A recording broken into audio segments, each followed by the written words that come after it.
Gun won Squid Game in Season 1, but the question we are all left with after Season 2 is, can he do it again? Was his victory pure luck, or is Gun secretly a god at kids' games? Today we're breaking down every strategy, strength, and weakness to answer this question, starting by looking at his first close call in Season 1, Episode 1. During red light green light, Gun would come close to death. He was panicking after seeing hundreds of people around him die, which caused him to make a fatal mistake. Gi-hun ended up tripping over, but the contestant next to him, Ollie, ended up saving his life. If he didn't grab Gun at that moment, the doll would have definitely caught him moving, but this wasn't the only time luck saved him in the games.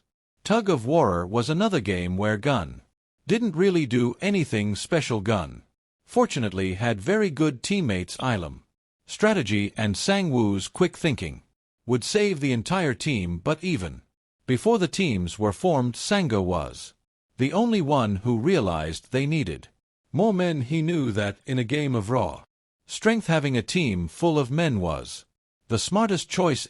On the other hand, he wouldn't have ever have thought of that and would have picked whoever if they had gone with a balanced team.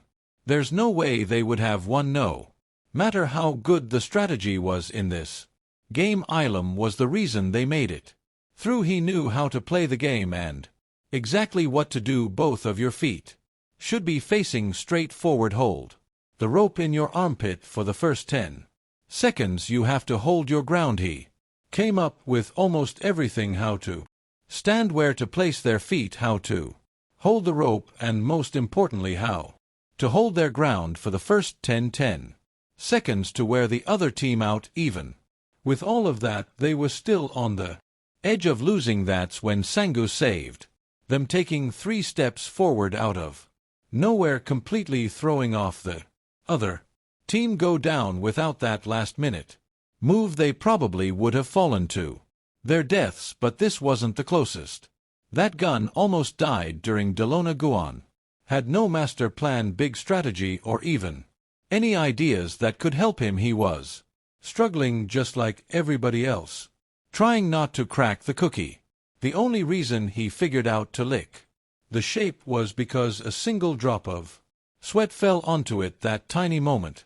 That's what saved him. If that drop had landed even a second later, he wouldn't have had enough time to finish, and if it never fell at all, he probably would have kept scratching away until the candy broke. Yes, he knew the shape was made of sugar as we saw him eat a piece, but if this was truly a skill, he would have realized earlier that melting the shape from the back made it way easier. Instead, he only figured it out by accident, and he barely made it before time ran out. So, was this a smart move? Maybe, but was it planned? Not a chance. It was obviously pure luck and some good old plot armor, though unlike many others, Kun still made it through the game, taking him on to more difficult challenges. The glass bridge was the game that consisted mainly of luck. In the whole show, Gi-hun almost chose the first position, which would have been a death sentence, but another player begged to go first, leaving Gi-hun with the absolute best spot. Last. Excuse me, could I be number 1? Instead, I want to get at least one last chance to claim ownership of my life, so gave you this chance to lead. That alone gave him the highest chance of survival. But even with that advantage, he still almost lost. When it came to his turn, he had forgotten which toe was safe. It's the left one. Fortunately for him, Sabok would save him. She remembered the correct step from earlier in the game and reminded him without being reminded. Despite having the best position, Gon could have easily been dead. This game wasn't really about skill, it was about standing in the right place, letting others take the risk, and hoping for the best, and somehow every single thing lined up in Gun's favor. The final game wasn't really Gun's victory. It was basically Sanu's decision. They fought, but Gun didn't win in the way people thought. He had the upper hand physically, but when it came to the Actual game he was about to throw it all away. Gi-hun didn't want the money if it meant Sang-woo had to die. He tried to end the game with the third clause, meaning, "No one wins, I want to end here." Clause 3 of the agreement: the players are able to end the game when the majority agrees, but after everything they went through, Sang-woo wasn't about to walk away empty-handed, and instead of fighting for himself, he let Gi-hun have the victory. If Sang-woo really wanted to win, he had the chance. Gi-hun literally offered his hand to help him up. He could have grabbed the knife instead of taking him out. He had no hesitation when it came to Sabak earlier, but this time he gave up. He made the choice to end his own life, which automatically made Gi-hun the winner. So was this skill not really? Gi-hun didn't outsmart or outplay him, it was pure luck that Sang-woo chose to stop fighting. If he hadn't, Gi-hun was ready to walk away from the game entirely. Let's go. Together his victory wasn't something he took, it was just something that he was given. Gi-hun basically stumbled his way through the first Squid Game with sheer luck, but now he's got experience. He knows the games, the tricks, and how brutal things can get. But does that actually equate to winning again? Looking at Season 2, things are way different. The competition is tougher, there are smarter players, and he's not the same desperate guy he was before. Gi-hun's perspective has completely changed. He's not in it for the money anymore, he just wants to end the games once and for all, and that changes everything. Can he even win if he's not trying to win? I think it's super unlikely. Season 2 makes that pretty clear. He's not making moves to survive. Overall, he's looking for a way to stop the games, but let's not ignore the fact that luck is still a huge factor in Season 2. Even in red light greenel during Season 2, Khan didn't survive on his own, just like in Season 1, where Oli caught him at the last second. This time it was Chanju who unintentionally saved him. Green light: if she hadn't grabbed onto another player as she fell, Gi-hun would have been pulled down too, and with the doll scanning for movement, that would have been the end for him. Now in the six-legged race, Gi-hun was clearly the weakest link, while the rest of his team managed to complete their challenges on the first try, excluding the disguised frontman. He kept struggling, and let's be real, if it weren't for the front man stretching his leg at the last second to hit that final jeggy, Gi-hun probably wouldn't have made it. Some might argue that the frontman was sabotaging things on purpose, which definitely made it harder for Gi-hun, but at the end of the day everything else managed just fine.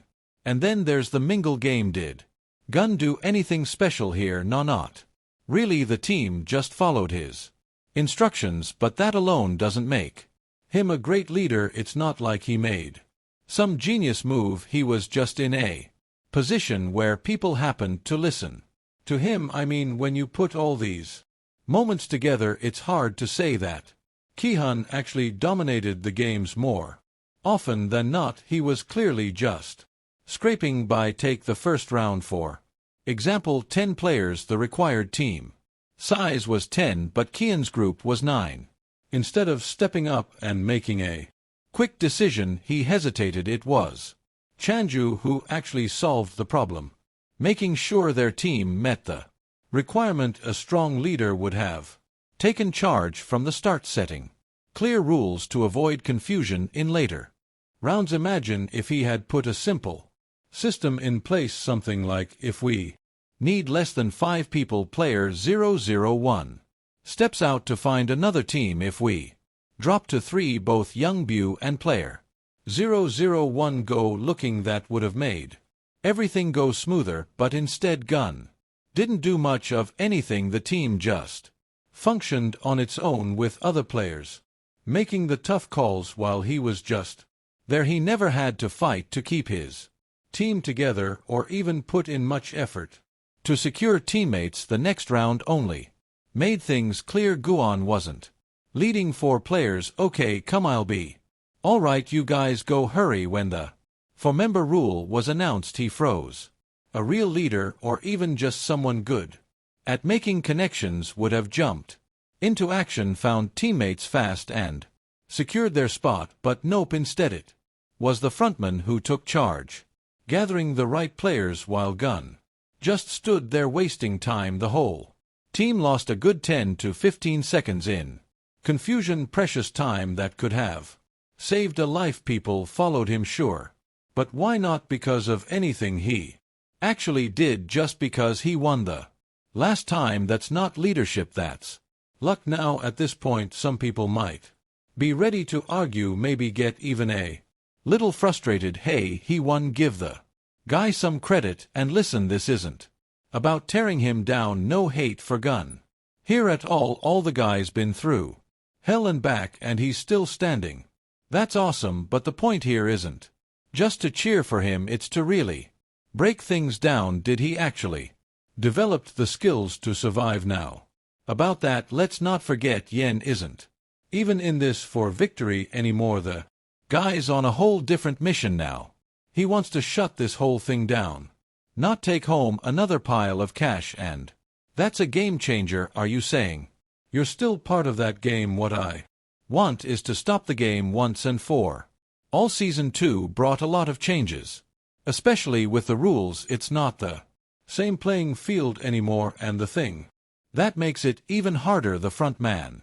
This guy isn't just some shadow lurking in the background anymore. He knows exactly how Gun thinks. He has always been a step ahead of him, and the way he played it, genius. He went right into the game, acted like an ally, and got close to Gun. I won't lie, for a while there I actually believed him. He was just that convincing. It wasn't just Gun who got fooled. I was sitting there thinking, wait, maybe he actually changed, but no, the guy knew what he was doing. Every move was calculated precisely, and that alone makes things way tougher for Gun this time around. Now Gun has a plan to fight back. Well, that didn't work out. The front man clearly saw right through him. Once the lights come back on, guards will rush into the room first. They'll break up whoever's still fighting. They'll start scanning the bodies. We wait until it's time to strike, and now he knows exactly what Gun is up to. That alone makes everything way harder, and we see this play out perfectly in the final episode of Season 2. Towards the end, a bunch of players are taken out to a massive field, and right then and there is the red light green light setup, but this time it's totally different. There's not just one doll, there are two, a boy and a girl. That's no coincidence. That's clearly the front man making his moves. He saw the way Gun managed to survive last time, he learned from it, and now he's making sure it doesn't happen again. This one addition makes the game even tougher, fewer chances to outsmart the system, and if he's made a change here, then you know he's done the same with the other games. This moment feels more like a warning. The frontman has been working behind the scenes, adjusting, perfecting, making sure that no one, especially Gun, gets lucky this time around. Now, from what I believe, it seems like the front man is doing all of this to teach Gun a lesson. This is just how life works. Every player chose to stay, knowing the risks. In Season 2 they even had the option to quit after every game, but most of them, they stayed anyway. The front man isn't just running the game, it feels like he's proving a point, and the rest of the X's won't have much of a chance without us there to help them fight. If we're missing anyone when it's time to attack, we'll be setting ourselves up to lose. So what you're saying is sacrifice a few for the good of the rest. No one is being forced. People are making their own choices, and that's what makes it so brutal. So can Gun actually win? Well, it's tough, but not impossible. Despite all of these changes, he managed to hold his own in Season 2. If luck was on his side, there's a chance he could survive again. If Gi-hun wants to make it through, he can't just rely on luck or clever thinking anymore. He has to adapt, be ready for anything, and accept that this game is far more brutal than before. One theory I have, and Honestly, I wouldn't be surprised if it happens is that the frontman might just let Gun win again, not because he wants him to escape, but because he wants to break him even more. Think about it for a second. Gon's on this whole mission now to stop the games, but what if the frontman flips it on him? What if instead of just eliminating him, he forces Gi-hun to experience the cycle again and again and again, making him realize that no matter what he does, the games never stop. Winning once might seem like luck. Winning twice, that's a curse. If the frontman lets him win, he's proving a point. This is how the world works. No matter how much John tries to fight it, the system keeps running, and maybe, just maybe, the real game isn't even about survival anymore. It's about breaking Gun to the point where he finally understands that there's no way out. As for what actually happens next, we're just going to have to wait it out. If you enjoyed this video, watch my video about every time Thanos was a psycho.